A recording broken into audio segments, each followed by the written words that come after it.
Assalamualaikum warahmatullahi wabarakatuh. Kembali lagi dengan saya channel Kang Rian Dance. Semoga kalian selalu diberikan kesehatan dan rezeki yang cukup.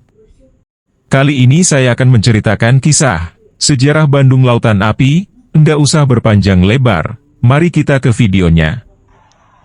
Bandung Lautan Api adalah salah satu peristiwa bersejarah yang penuh dengan keberanian dan semangat perjuangan dalam perjalanan menuju kemerdekaan Indonesia. Peristiwa ini terjadi pada 24 Maret 1946 di kota Bandung, Jawa Barat, dan memiliki pengaruh yang mendalam dalam perjalanan sejarah Indonesia. Dalam artikel ini, kita akan menjelajahi sejarah Bandung Lautan Api serta pengaruhnya dalam perjuangan kemerdekaan Indonesia.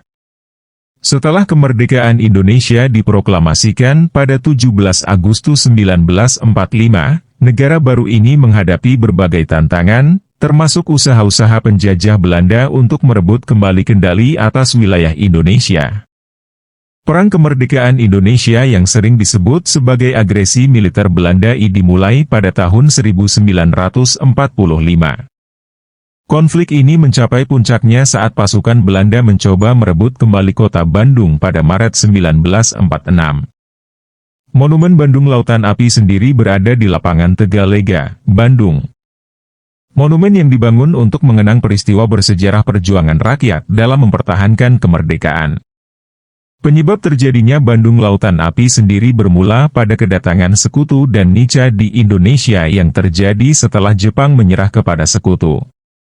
Pada 16 Agustus 1945 saat rombongan dari perwakilan Sekutu sedang berada di Tanjung Priok, Jakarta, rombongan ini dipimpin oleh Laksamana Muda W.R. Patterson.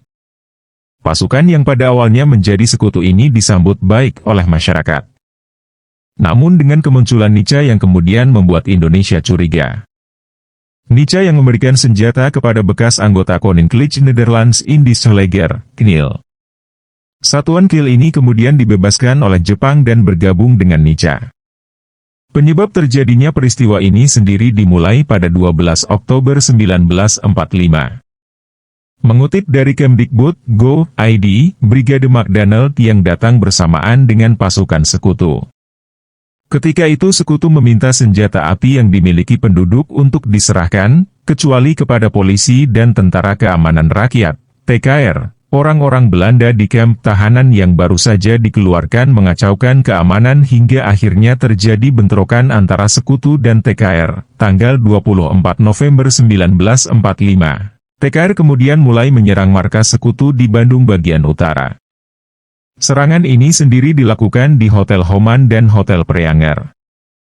Selain di Bandung, aksi serupa juga terjadi di Surabaya, Manado, Sukabumi, Medan, Ambarawa dan Biak. Pasukan Inggris bagian dari Brigade McDonald yang tiba di Bandung pada tanggal 12 Oktober 1945, dan dari semula sudah bersitegang dengan pemerintah RI. Mereka kemudian menuntut agar semua senjata api yang ada di tangan penduduk, kecuali TKR, diserahkan kepadanya. Orang-orang Belanda yang baru saja dibebaskan dari kamp tawanan kemudian mulai melakukan tindakan-tindakan yang mengganggu keamanan. Akibatnya, bentrokan bersenjata kemudian di antara Inggris dan TKR.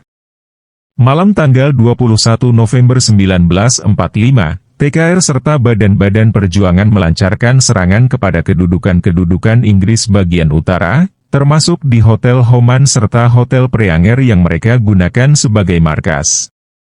3 hari setelahnya McDonald kemudian menyampaikan ultimatum pada Gubernur Jawa Barat agar Bandung Utara segera dikosongkan oleh penduduk Indonesia, termasuk dari pasukan bersenjata. Ultimatum Tentara Sekutu agar Tentara Republik Indonesia, TRI, sebagai sebutan bagi TNI pada saat itu untuk meninggalkan kota Bandung kemudian mendorong TRI dalam melakukan operasi Bumi Hangus. Para pejuang pihak Republik Indonesia tidak rela jika kota Bandung kemudian dimanfaatkan oleh pihak Sekutu serta Nica.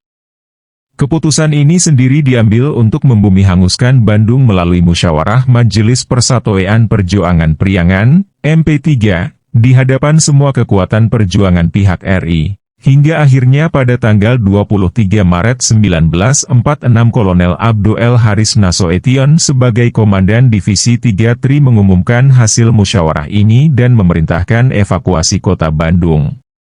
Pada hari yang sama rombongan besar penduduk Bandung kemudian mengalir panjang meninggalkan kota Bandung dan malam itu pembakaran kota tersebut segera berlangsung. Bandung yang pada saat itu sengaja dibakar oleh Tri serta rakyat setempat dengan maksud agar sekutu tidak menggunakan Bandung sebagai markas strategis militer. Di mana-mana asap hitam mengepul membubung tinggi hingga semua listrik mati. Tentara Inggris kemudian mulai menyerang sehingga pertempuran sengit terjadi. Pertempuran terbesar ini terjadi di Desa Dayakolot, sebelah selatan Bandung, di mana terdapat sebuah gudang dengan amunisi besar milik tentara sekutu. Dalam pertempuran ini Ramdan dan Muhammad Toha sebagai dua anggota milisi BRI, Barisan Rakyat Indonesia, terjun dalam suatu misi untuk menghancurkan gudang amunisi tersebut. Muhammad Toha yang meledakkan gudang tersebut dengan dinamit. Gudang ini kemudian terbakar dan meledak bersamaan dengan kedua milisi tersebut di dalamnya. Staf pemerintah kota Bandung kemudian tetap tinggal di dalam kota, demi menjaga keselamatan mereka, maka pada pukul 21 itu juga ia turut serta dalam rombongan yang mengevakuasi dari Bandung. Sejak saat itu, kurang lebih pukul 24.00 Bandung Selatan telah dikosongkan dari penduduk dan Tri.